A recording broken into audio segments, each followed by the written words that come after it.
Good afternoon, everyone, and welcome today to my podcast, Spiritual Infinity. And as you know, my name is Angell, and my guest today is in one of the Greek islands at Naxos. Naxos. I keep on asking her, and I'm so terrible. She's in Naxos, and it's so nice. And I should have asked her what the weather is like, but we're going to ask her now. And her name is Angell Kelly. Angell, welcome. Thank you for having me. Pleasure to be here. And what's the weather like in Naxos at the moment? You know, it's beautiful today. I would say it's like 17 degrees Celsius and sunny. So it's a lovely day. Not bad at all. Not bad at all. Okay. So thank you for coming on, and because you're going to share with us your spiritual journey and what happened to you, how it started, what you went through, so that people realize that we're all over the world and we're all going through our own spiritual journey in our own way, and it's okay. And to know that whatever you've gone through, there is a way out, because we are spiritual beings with a physical body having a human experience, and it's for a reason. And we need embrace that and let the anger go. Yeah. It can be difficult, but as you travel that spiritual journey and you go deeper and deeper and deeper and understand why, and you keep on asking those questions, things will become lighter. For now, let's listen to Angell's story, and as she shares her journey with us. Great. Yes. Thank you for this opportunity. So my spiritual awakening, I would say it all started with my dark night of the soul, which I'm sure doing these episodes, you've found that to be a trend. But my dark night of the soul, it was around my Saturn return. So I was around 30 years old. And for listeners who don't know, Saturn return is in your astrology when the planet Saturn returns to where it was in your birth chart. So that's usually around 29-30, and with it usually comes with some like cosmic course corrections if you are not on course. So for me, around that time, I just graduated university in geology, and I moved across the country for a job. I left a partner of 7 years, and then I lost that job very quickly, and then I could not get another one. And it was devastating for me to not be able to get a job, because I had put all of my self-worth into being a geologist. And when I couldn't be a geologist, who was I? I was nothing. So it was a really terrible time. However, it brought me inwards. Eventually, I went within and I started to do the inner work required to change my outer reality. So that had me bringing in tools like meditation. So I started my meditation practice about 8 years ago now. Journaling, coaching, like getting coaches to support me, books, and very importantly, subconscious reprogramming, which is a really big part of my healing.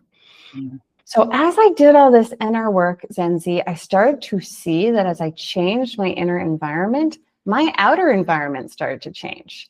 I started to get the jobs. I started to have abundance flowing in. I met the love of my life. Things were changing. And I was like, wow, this is incredible. If you work on yourself, your life changes. Wow. And it didn't stop there. Eventually, I was doing all this inner work, and I felt called to A Course in Miracles, which, for your listeners, if they don't know, this is a channeled text of spiritual teachings that's essentially teaching you to shift from a mindset or a perspective of fear to one of love.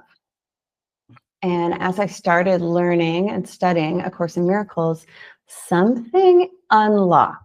There was a real unlocking within me that was like my soul taking up more space in my body and recognizing these teachings, like knowing them like they were a language I spoke. And as I began to speak that language, I just started to connect to God. There's no other way of saying it. I started to talk to God, connect to God, have a relationship with God that was my own, that was authentic, that was between God and me, didn't have anything to do with the church that I was brought up in, and so on. And as God became a part of my life, everything changed. My intuitive gifts came online. I had never thought about intuition. And next thing you know, I'm developing my intuitive gifts and doing readings. My life became more magical by the day. And essentially that brought me to over and over sharpening, trusting my intuition and what God wants for me. And that has led me to today, Zenzi. About 9 months ago, my fiance and I, we sold everything. We quit our very stable, successful careers, and we moved across the world to start a life on a Greek island that is 100% in alignment. So that's my spiritual journey so far, and it will continue.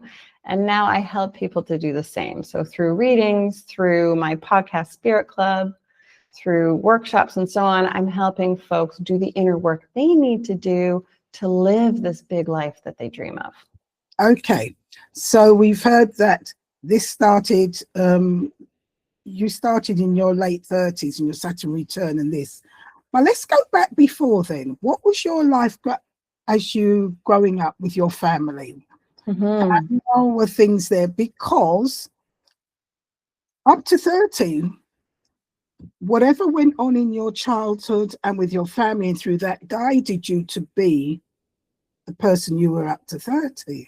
Mm-hmm. 40, it stopped. So let's go back into your childhood. How was that? Yeah. My childhood was fairly good. Like divorced parents. My father was religious, so we grew up attending church under the Anglican religion, which is somewhere between Protestant and Catholic. However, Zenzi, I was going to church, I was doing all the things, but I had no connection. It meant nothing to me. It was essentially like asking me to clean my room. That's what going to church was like. And at what age was this? This was like all childhood, all the way up to, let's say, like 18. And then I went to university and I started to study philosophy and I started to become my own person. And I started to rebel. I rebelled against the church, God, Christianity, Jesus, you name it. I was sending my dad emails that were like, Dad, God isn't real, and I'm going to prove it to you using philosophy. Sorry, Dad, if you're listening.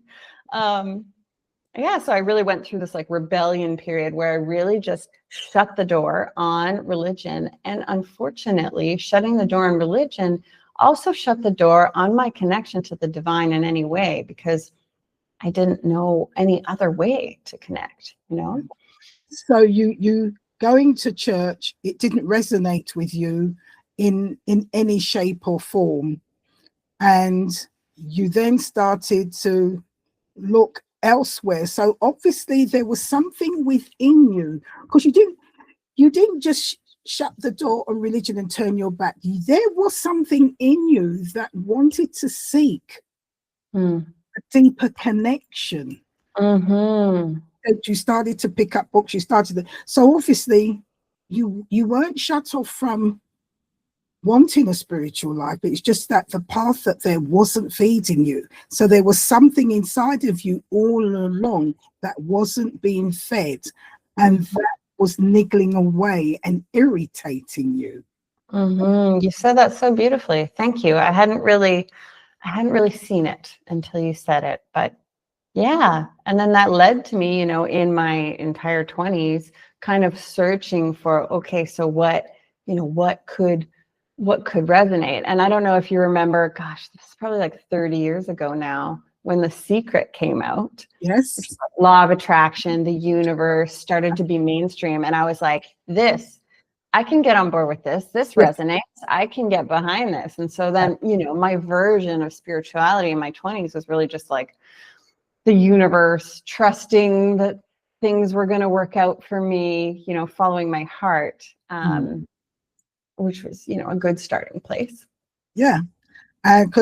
Because It's like many of us, there's something within us that's saying, you want more, but this is, you want more, but this is not it. There is something that you want, but this is not it. And that's where the rebelling comes. And of course, Rhonda Byrne's The Secrets, yes. And this started to look at things in a different way, from a different perspective, that meant more than just the Bob Standard way of church, although everybody's trying the way they had been doing. Sure. And as a teenager, having found this or looking at this, what about your friends around you? I mean, were they a similar mindset, or what was going on there? No, I think I've always been a pioneer or a bit of a black sheep with respect to spirituality. When I reflect back to my friends in my 20s all the way to now, it's always sort of been like something I'm discovering on my own, and I'm going deeper alone. And then when I start to share it with others, some people tend to like come along. And I think this is a part of my role, as being that way shower in that way, because it's a really vulnerable thing, spirituality. It's a vulnerable thing to talk about your connection to the divine. Yeah. And I gotta tell you, the more I started using language that the church uses, so the more I started praying, the more I started talking to God, Jesus, Mary Magdalene, whoever it is, the more people get really, really uncomfortable. They don't want to be on board with that. Yeah, unfortunately. And I think it's the way it has been presented and the way it has been made to be like an authoritarian, you have to be here, they have to be there, you're not worthy, so you have to go there, and they're so high, and it's just the way it's been presented.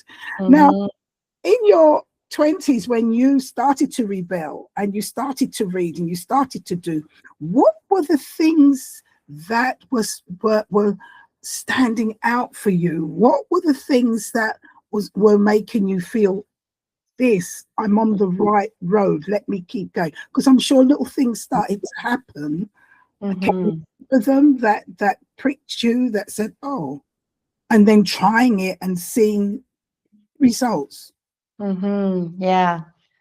Well, I would say, let's go all the way back to The Secret. What really drew me to that, I think, when you've grown up under the religious umbrella and that's the only spirituality it feels very restricting. It feels very bound. It feels very like full of shame and judgment and a bit suffocating. So when you find something that's really open and really loving and like so open that it is everything, and that everything is here to support you, that really feels right. That really resonated. And then in particular with The Secret, it was about taking ownership. Yes. Taking the ownership of, okay, you are the magnetism that is attracting your reality. So take ownership of that. And thank you for pointing this out, because now I'm seeing how, 10 years later in my 30s in my Saturn return, why I turned to the inner work. Well, because the inner work was something that I could do, like something that I could take ownership of. And I'm not saying I'm controlling my destiny and I'm controlling my path, but I can own where I am today. Yeah. And that is so right when you say it's not about, although what I say, we are co-creators of our life. We have a blank canvas and we are co-creators, because the creator we are an extension of the creator. The creator is within us, and therefore the creator's given us free will. So we can say, let's do it this way, let's do it that. And in that we are learning, experiencing and understanding. And yes, there are things there to guide us. and for us to understand. And it's not until we walk that path we can truly understand. And we have to do that. And that's why we come through the families we do. Sometimes they're not, sometimes we will say, well, why was I born into this family? Look at it. But it's because we've come to learn, we've come to experience and understand. And so through this period, and it's right, when you've been given that free will, and it's not restricted, yet it is, because when you understand how to walk, then you understand, don't this, do that, but you understand with your heart, you understand not with your head, and you understand everybody is going through this, and we're trying our best and not to judge. And the Creator Christ is telling us that, as well as speaking to Mary Magdalene and looking at Christ's life and everything, and really that we are all connected, and what is there to understand and feel. So your journey also showed you that by taking that book and looking at others, that there's so much out there. Things just opened out, that there's so much more of you. And as you went along that journey, and as you said, sometimes when you saw things and understood and you started to speak, people didn't want to hear, and that's because they're not at that level. But how did that guide you? What levels did that take you? And what little, I suppose, miracles were you finding along the way on your journey? Yeah. So I would say A Course in Miracles, as much as it is a mind training from fear to love, it isn't something that you actually really understand with the mind, because it surpasses the ego. So it becomes sort of like an energy and a frequency that you connect with. And the more I connected to that frequency, the more things would change. And what that started to look like is, I either through my own intuition or through looking around me and seeing what God was showing me, I could see directions that God wanted me to go. And they were not the directions I would ever have thought of. You know what I mean? Like, there are things that have never occurred to me. Like my intuitive gifts coming along and starting to explore intuition in a way that it eventually became a business. Never in a million years, Zenzi, would I have thought of that. Never.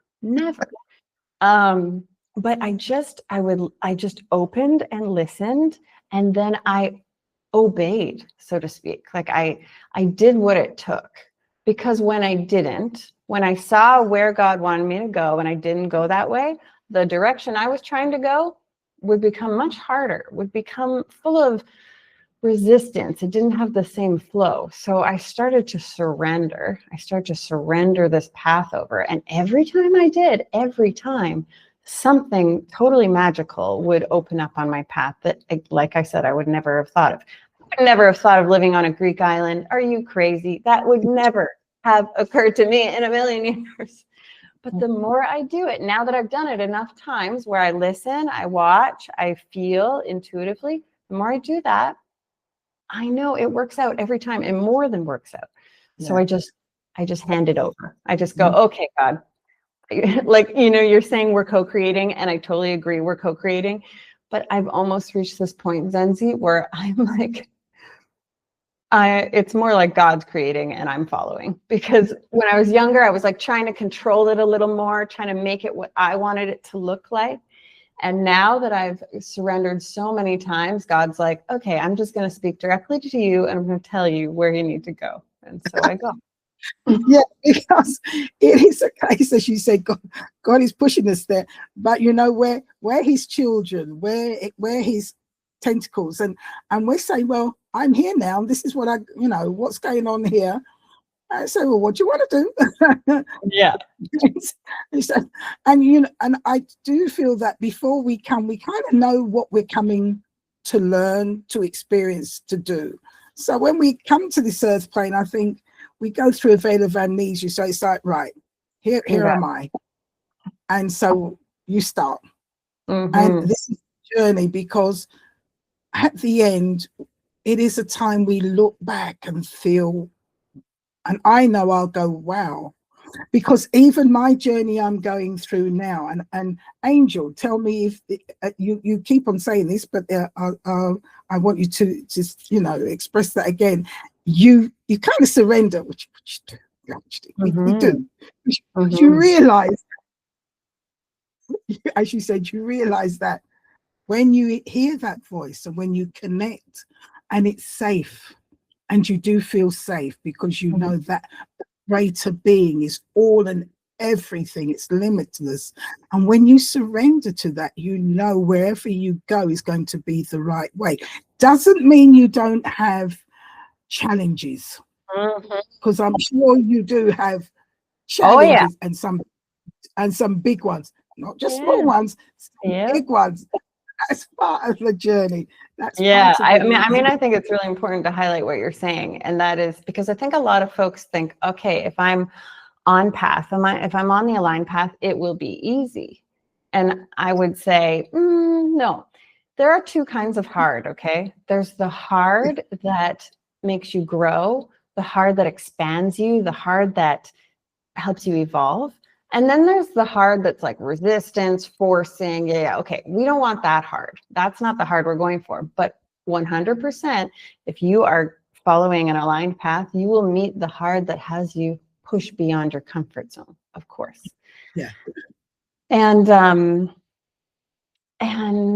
yeah, I mean, certainly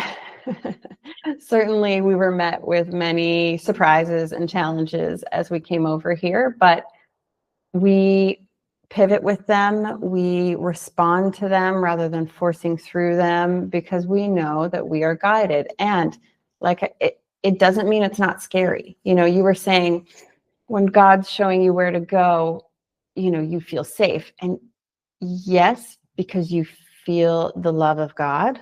So like you said, that has its inherent safety. But at the same time, you're fighting against your own like natural humanness who wants to control, because that's what we've learned safety is. We've learned if we control, then we'll be safe.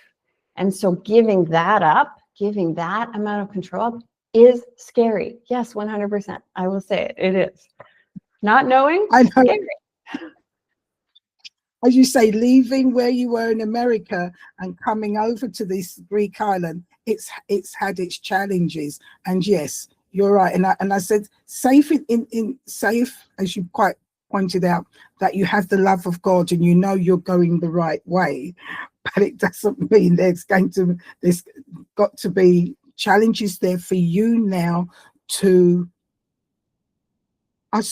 create what you have. It's even looking for a house, or how you're going to go about this, or how you're going to do that. All these things now you have to do, and it brings you in connection with other things that you need, or other things that you may help others. And it is about this compact and sharing and developing and growing. It's like going to the gym. You don't get your muscles by looking at the equipment. You got to put, and then and you sweat and you go and you hold and the determination not to give up, and all that now brings you, or even like a surgeon, it takes 7 years. And you have to go through that period, and it has its ups and downs and its failures. But at the end, you're this brilliant person, whether it's been a surgeon, whether it's been an architect, whether it's been a designer, to be who you want to be, who you're meant to be. It's a training. And it comes with its learning, and those learnings can be difficult, because maybe you don't want to hear at that particular, and then you're forced to hear, so that you think, oh, I can do this better. And you know what, Zenzi, I think like I'm sure your listeners do a lot of inner work, do a lot of healing work. That's sort of part and parcel of the journey, right? And I think sometimes we can get caught up in that being hard and like traumatic, and we kind of like start to cling to that. But the more inner work you do, the better you are at it. You know what I mean? Like the more it becomes your natural way of living, that Yeah, becomes the way you are, is a way of life. And it may be hard as in you're having to grow, but it doesn't have to be hard as in traumatic. You know what I mean? We can frame that differently. yes, you're absolutely correct. As you say, that as you go through that journey, it's like a child's having to walk a few steps and drop few steps, and having to strengthen those legs till eventually we walk all the time. But it's that beginning, and I love what you just said, is that it's not about being traumatic. The more you do it, the more it becomes part of you, and the more it becomes just an everyday thing, and you become better in it till you don't realize, and then you go to another stage and you take that on, and then you go to another stage, and it's Mm. and when we actually stop and take a look back to where we started, and oh, why me? And then when you got to, you think, wow, I've come along. Mhm. Yeah. And, I would encourage anyone who does look back and feels why me, or is really like connected to the hardest part of their story, just to be careful to not identify with that, because that hard part of your story doesn't need to be your whole story, No, but it's truly up to you. And detaching from that is hard. It's hard because, like, I mean, that's Christ's teaching. That's forgiveness. Like letting that go is really hard. But if you really want alignment, happiness, joy, peace, you must stop identifying with the hardest parts of your life. yeah, because it is that is some of it. It's saying, well, that was that, and some of it is about that strengthening of you, Totally. that Yes. strengthening of you, that's making you the new person, the person that you're really meant to be, molding you in a different way. And as you get stronger and stronger and stronger, it becomes easier, or easier, and you can understand. The wisdom comes out, and this is why I said at the beginning, the more you go onto the spiritual path, the more you ask, the deeper you go. And it's not about just following blindly. You can ask, you can check, because I do it all the time, and I'm saying, I don't understand this. As much as you do it, you constantly ask and try to understand that, and eventually you will understand it, and it will make sense Yeah. And probably in that connection. And probably it will make the most sense when our lives are over and we're on the other side. That's when all the sense will be made. Well, yes, because you look at the journey, but bit by bit, because I'm forever challenging. I hear every being aware and hearing, and as they say, the man of wisdom always is flowing, is growing, because their ears are open, they're hearing all the time, and they are questioning. And where they need to change and it makes sense, they adapt. And what does they let go? And that's why they continually flowing and evolving, because we don't know everything. You We bet. never know everything. Yeah. And it's a journey, and it's a non-stop journey. Nonstop journey. Yeah. And I'm really loving, like I'm noticing lately in the collective, there's a lot, people are being brought back to the reminder of like, you really need to be here in the journey and enjoy this, because actually there's no destination. Like if you are only focused on that destination, you'll get there and you won't even know you're there. Yeah, You won't be celebrating.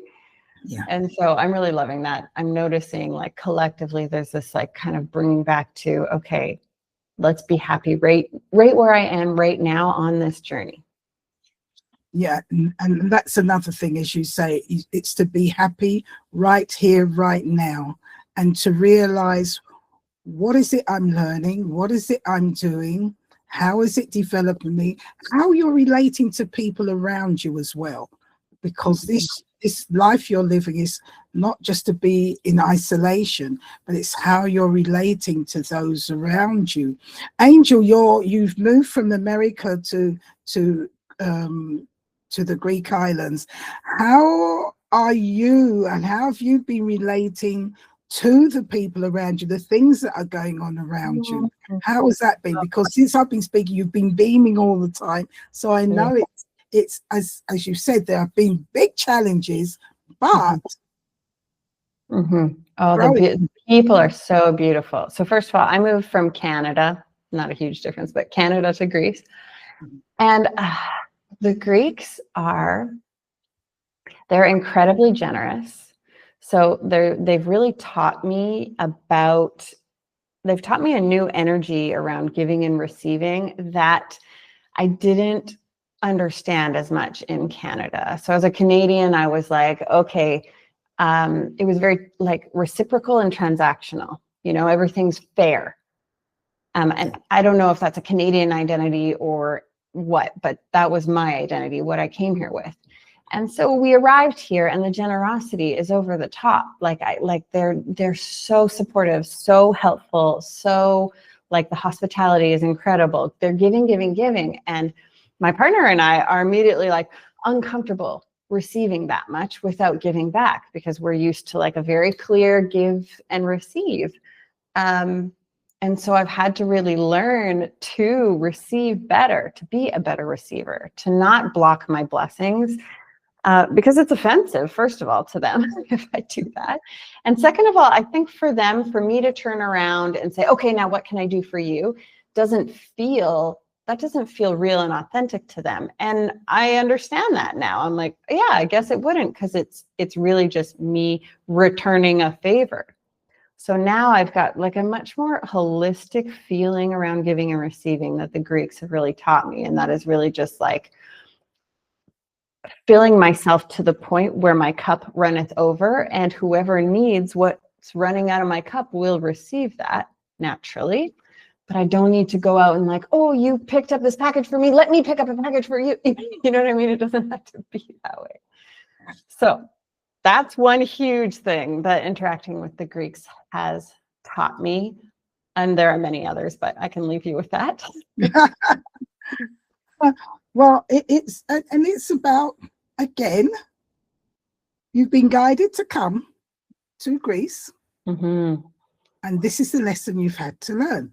Totally. This is of your journey, as you say, back in Canada, America, and in the West per se, it is about, oh, you've done this for me, I've got to do this. It's very transactional because we feel, oh, you've done this, we need, and life really shouldn't be like that. It's if I can do this, I do it. If I can, he can do that, he do it. And if it means that you can't do, but everybody's doing, it's fine. Because that's what you need. Because when you have and somebody needs, you'll do the same thing. And it's very like give from your natural gifts, like you are a great interviewer and listener, and that's a natural gift that you are giving me right now. You know what I mean? And like, I think we overlook some of the things that we naturally give that are just part of who we are. Yeah. And as I say, you've come, I've gone to Greece, and you've had to learn that lesson. And as you said, it was uncomfortable at first because it's and again, you said they take it as an insult if you do it the way you're doing it. So you've had to totally learn differently and be comfortable with it and be comfortable with that generosity because you needed it. And this is a lesson that the Creator wants you to learn. And as you said, your cup then started to run over. And of course, you were thinking, well, I've got so much, what can I do? And it is about that, not worrying and knowing that you've got enough and we can share.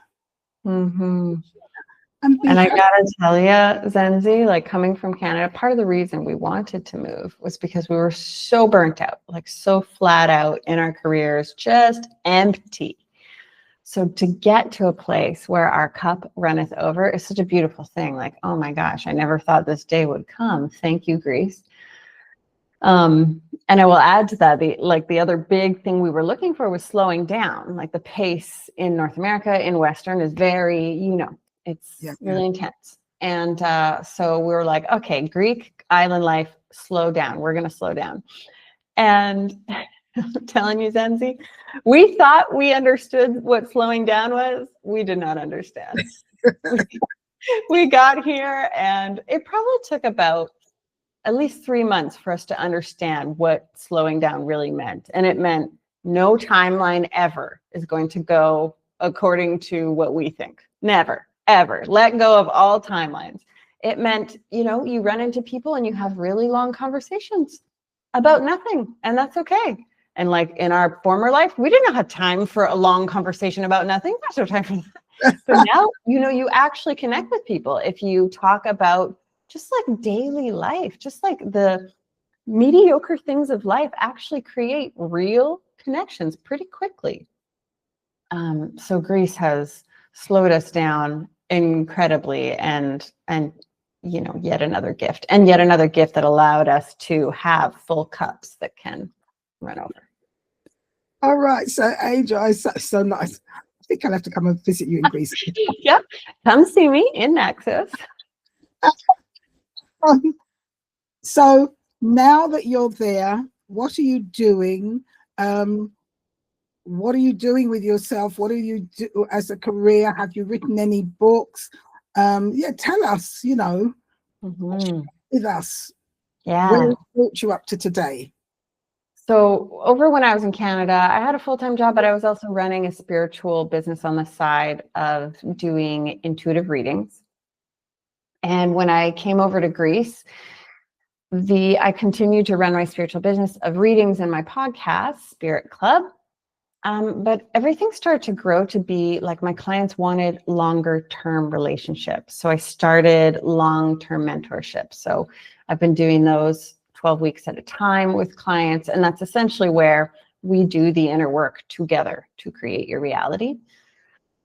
But I have felt called more and more to access a broader audience rather than so much one-on-one work. I'm starting to do more bigger groups, workshops, growing the podcast, because we can do that inner work through the podcast. Yeah. You just got to bring your journal along. That's right. And you can do it there. So this is where my work is headed, is more in the realm of speaking, guest workshops, broader audience to support people in doing this work in a larger capacity.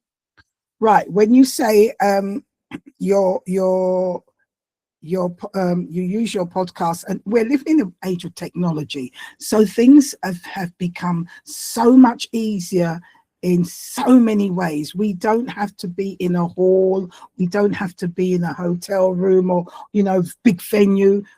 People can be in their home watching, listening, and that energy is there, and that's made it so much easier. Mm-hmm. So you're saying you're doing wider work, which I take it is helping people to do the inner work, guiding them and all that. How can they connect with you? How can they reach out to ask to be part of that group? Or what courses are you doing? Come on, tell us. So I've got a pretty active Instagram, Angell Kelly. That's Angel with 2 L's. I also have a YouTube channel, Spirit Club, podcast, Spirit Club. So my suggestion would be to start listening to the podcast, and you're going to find an episode that's speaking right to the work that you're trying to do right now, and start there, start on Spirit Club. And from there, we can work together through, I open up my mentorship container once every quarter. So you'll hear about it through the podcast, through my channels. So that's the best way. Okay. And are there any books in the offering that that you may be doing? No, I haven't gone down the book route. I know one day it'll be there, but right now it feels like I'm meant to speak. Yes. It really feels like I'm being called to speak to broader audiences. It's a voice activation, and eventually I'm sure it will turn into a book. Great. So, Angell Kelly, You're in the Greek islands. So, Come on by. Come on by, Zenzi. I really resonate when you say that you have been made to slow down, because I feel it myself. And coming from where I'm South America, so when I used to go home and visit, and in where I come from and in Africa, so the pace is much slower. In fact, we used to get frustrated. You go and you because you're coming from the West, you do this, you do that, you go to the bank, and they just sometimes you think, oh my God, man, come on, move it. Yeah, I know.